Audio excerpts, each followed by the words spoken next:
하나님 말씀 마태복음 13장 24절로 30절 교독하시고 마지막 30절 함께 읽도록 하겠습니다.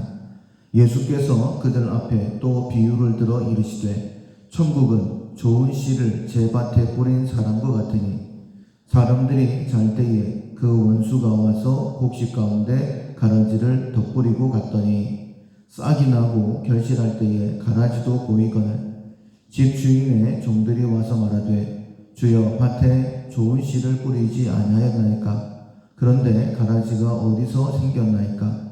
주인이 이르되 원수가 이렇게 하였구나. 종들이 말하되 그러면 우리가 가서 이것을 뽑기를 원하시나이까? 주인이 이르되 가만두라. 가라지를 뽑다가 곡식까지 뽑을까 염려하노라.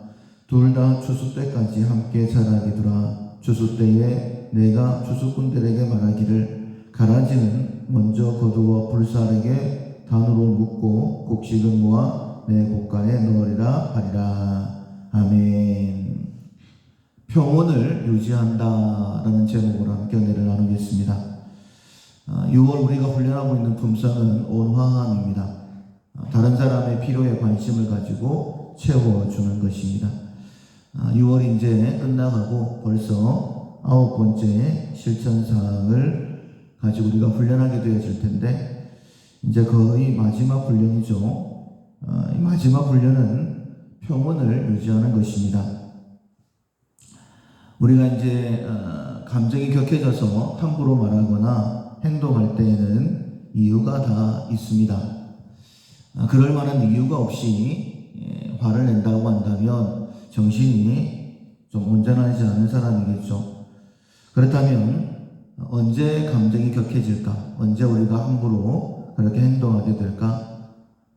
생각을 해보면 그럴 때가 있습니다. 그냥 나의 약함이라고 생각하시면 되겠죠. 모든 사람들에게 그런 부분들이 다 있는데 그럴 때마다 이유가 있으니까 당연한 것이다 라고 생각하면 안 됩니다.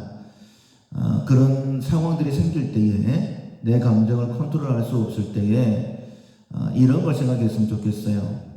우리가 마치 이제 낚시를 할 때에 바늘에 미끼를 끼우고 이제 물고기를 잡으려고 하는 것처럼 사단이 내 삶을 망가뜨리기 위해서 사단이 오늘 하루 내가 주신 사명 감당하지 못하도록 오히려 하나님께 징계받도록 하나님께 혼나도록 그렇게 만들려고 그렇게 낚시를 하는 것이구나 라고 생각하셨으면 좋겠습니다.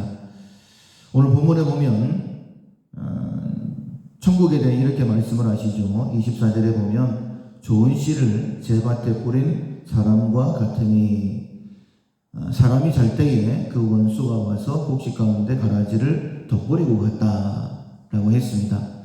우리의 삶에 하나님께서 원하시는 일들만 가득했으면 좋겠습니다.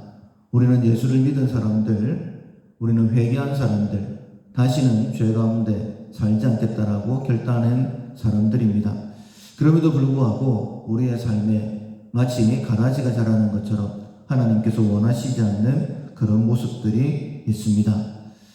그런데 원수들이 이 가라지를 뿌렸다라고 되어 있죠. 26절에 보면 싹이 나고 결실할 때에 가라지도 보이거늘 처음에는 비슷하기 때문에 잘 구별해 가지를 않다가 이제 결실할 때가 가까웠을 때에 그때에 가라지도 보였다라고 그렇게 말씀하고 있습니다. 씨를 뿌린 농부의 입장에서 보면 아주 당황할 만한 그런 일이죠. 우리의 삶 가운데서 내가 원하지 않는 그런 모습들이 툭툭 튀어나올 때에 우리도 역시 마찬가지입니다. 바울이 그렇게 고백을 했죠. 오호라 나는 공고한 사람이로다. 내가 하나님의 법을 따르고자 하는데 또 다른 법이 나를 사로잡아가는 것을 본다 라고 했습니다. 우리의 삶에 그런 일들이 있을 때에 그때에 우리의 마음이 평온해야 됩니다. 왜냐하면 그런 원치 않는 일들은 자주 일어나기 때문입니다. 사단이 그렇게 하기도 하고 또한 우리가 평온해야 되는 이유는 무엇이냐면 우리의 삶을 이끌어 가시는 분이 하나님이시죠. 우리는 믿음으로 고백합니다. 우리의 삶 가운데 우연히 일어나는 일은 없다. 하나님께서 내 삶에 허락하셨다라고 한다면 그 모든 것은 나의 구원을 위해서, 또한 나를 통해 하나님 나라가 확장되어지는데 사용하시기 위해서 그렇게 허락하신 것들이죠. 우리는 고백합니다. 모든 것이 협력하여 선이 이루어진다. 지금 당장에는 엉뚱한 일들이 일어나고 내가 당황할 만한 일이 생긴다 할지라도 우리 어제와 오늘과 내일을 아시는 하나님, 그 하나님께서 가장 좋은 것들로 응답하실 것이다라는 믿음을 가지고 우리는 평온할 수 있어야 됩니다. 우리가 잘 아는 것처럼 예수님께서 부활하시고 제일 먼저 하신 말씀이 너희에게 평강이 있을지어다. 절대 안 흔들려도 된다. 여호사밧 왕이 세 나라 연합군의 침공을 받고 두려움 가운데 있을 때에 하나님께서 야하시엘 선지자를 통하여 말씀하시죠. 너는 가만히 있어서 내가 하나님 됨을 알지어다 라고 말씀하십니다. 이때에 믿음으로 나아가면 찬양대를 앞세워 나아갔을 때에 자기들을 해하려고 왔던 이 군인들이 단 한 사람도 살아남지 않는 그런 역사를 보게 되었죠.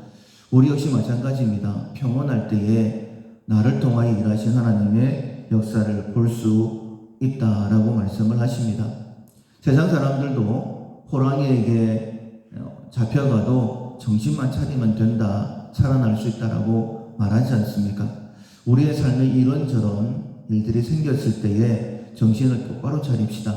사단이 나를 흔들어 놓기 위해서, 또 하나님께서 나를 더 귀하게 사용하시기 위해서 이 일도 허락하셨다라는 믿음을 가지면 우리가 그 일을 통하여 하나님을 더 경험하게 될 것이고 하나님 앞에 더 귀하게 쓰임받게 될 것입니다.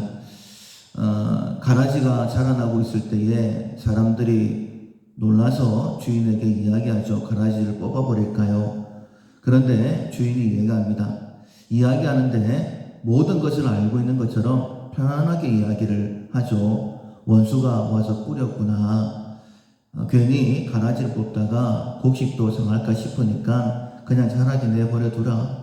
그리고 추수할 때에 내가 추수꾼들에게 얘기할 테니까 먼저 가라지를 뽑아서 풀무불에 던져버리고 그리고 곡식을 모아서 곳간에 넣으라고 하겠다. 이렇게 말씀을 하십니다.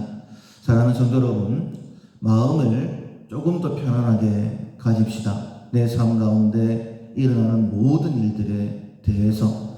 그래야지만이 우리를 통하여 하나님께서 마음껏 일하실 수 있고 우리를 통해 하나님의 사랑이, 우리의 섬김을 통해 하나님의 사랑이 또 내 주변의 사람들에게 흘러가게 될 것입니다.